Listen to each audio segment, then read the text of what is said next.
What's good, fight fans? This is Ashley's Corner. And my few ladies and gents, today is December 9th, 2017. Tonight is fight night. Tonight is the day where everything happens. Tonight, there will be a winner and there will be a loser. There's about 6 or 7 fights I want to see tonight. I know it's going to be impossible for me to see all of them, since some of them are happening simultaneously on different networks. But I'm telling you that tonight is going to be an epic night. We have so many great fights, great fighters, a lot of talent mashed up on these undercards, as well as main events, as well as title fights, vacant title fights, and just all around good boxing fun. Now, I was busy yesterday, so I'm going to start with this weigh-in of Lomo and Rigondeaux. You could tell, I don't know if y'all know, but Rigondeaux looks like that every time he fights anybody. He don't look at nobody in their eyes because he's a very short man. But he's a manly man, so he's not going to put his head all the way back and look all up in your motherfucking face. And I always thought that was kind of a little bit gay, how deeply y'all stare in each other's eyes just a little bit. As long as you're staring, to me, you're not scared. It's all good, But it looks like Lomo is realizing that he's standing in front of a grown-ass man right now. That's what it looked like. So I'm not saying he's scared. I'm saying he's realized that he's a grown-ass man. Regardless of how short he is, he's still a grown-ass man. Now, if Lomo really wanted to ensure this victory, I'm more sure he watched some type of tape on Rigondeaux. At some point in time, he's watched tape on Rigondeaux. And he's seen the people he fought. That's why he sat there in the interview and said, me and Rigo is the same size. Now, I know when fans say that, we get called names, we're dumb, we're stupid, all of this bullshit. But your goddess, your god and Muse Lomo said it out of his mouth. He said it. He said that shit. Me and Rigo was the same size. You know why he said that? Because at some point in time, he watched tape and was like, damn, that Japanese fighter would tower my ass. Damn, the last person he fought would tower my ass. Just like they towered Rigondeaux. But what happened? What happened? Flores faked an injury or some shit. Like he just didn't even want to fight. And the dude from Japan got his jaw broke. Got both sides of his face was lumped up. Like for y'all, so y'all that's saying size matters. Size matters, bruh. Size matters when it comes to you. When you fighting somebody bigger and taller, it matters to you. But I've seen fights with my own eyes. Street fights, fights in the ring, fights on TV. Mike Tyson. Shit. Y'all don't remember Mike Tyson? Mike Tyson was shorter than everybody he fought. How many ring announcers? How many fighters was like the size difference though? The height though? Man, yo, he tall as shit, yo. But Mike Tyson too short. Who talks like? Nobody said that shit. You know why they didn't say it? Because it really doesn't matter. And these are heavyweights. One punch can land it all. We talking about little guys, yo. 130 is not big, you know what I'm saying? Period. For anybody that's 130 pounds. It's not. It's just not. Like, y'all thinking so far into boxing, you're not looking at common sense. Fuck that, man. Like, bruh. It doesn't matter, yo. I seen a fight last week outside of my house, and dude was looked like he was 5'5" fighting a dude that was 6 foot tall. He slumped the shit out of his tall ass. Okay? I remember at one point in time, Mayweather said something along the lines as, a banging defense will always be, a banging offense will always beat a banging defense. And when you look at this fight, Lomo don't have as much power as Rigondeaux. I know some of you might think he does, but he does not. I don't think he possessed the same type of power as Rigondeaux. I don't. I really don't.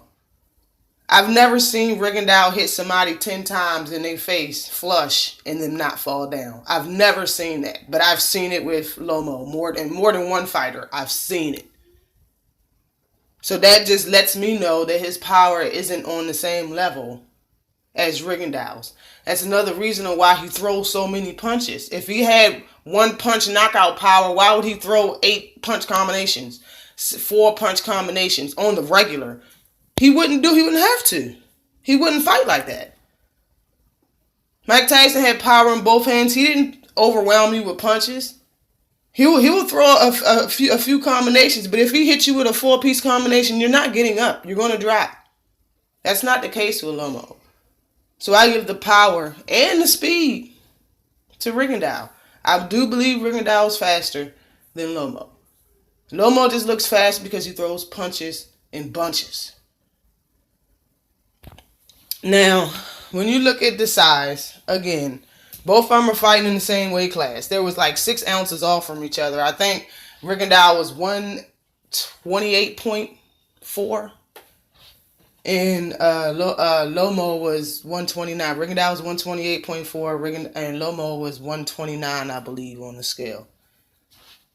And y'all talking about water weight, you know, when they come to rehydrate, when fight night come, both of them gonna have water weight on. You know what I'm saying? And yeah, I think you go back and look at all the standoffs, this face-offs that Rigondeaux had.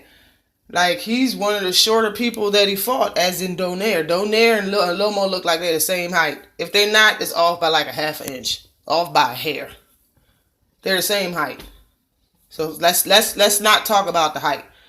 All right, and when you talk about the reach, Rigondeaux is in favor of him, not Lomo. Okay. So what are y'all talking about now? The size, the width of the shoulders, like, bruh, the size is not going to matter in this fight. Okay. I can't stress that enough. It's not going to matter. All right, it's not. Period. Now, when you look at all the odds and everything that's stacked up against Rigondeaux for him to lose this fight, when he wins, I want y'all to think about all the shit that happened. I want you to think about it. All of it. All right, if he loses, I've said this once. I've said it. I'll say it 100 times. You know, I don't care if it's my favorite fighter. If he gets knocked out, I'm still going to ride with him because that's my favorite fighter. I like his style. I don't like his record. People's record is not the reason why I'm their fan. Their style was the reason I'm their fan. And if they get knocked out and knock their whole style out of whack, that's a totally different fucking story. But regardless if Rigondeaux gets knocked out during this fight, I'm still going to be a fan of his. I'm still going to make a video. I'm doing what I'm doing because I want to do it. Nobody's paying me to do this shit. I do it because I want to do it. But I know a lot of you Lomo fans is going to disappear, or you're just going to up and just be fans of someone else. I know some of you are going to do that shit. For real. But make sure y'all think about all the odds and stuff that was stacked up against him. If he loses his fight or if he wins his fight, don't forget the shit that's really going on.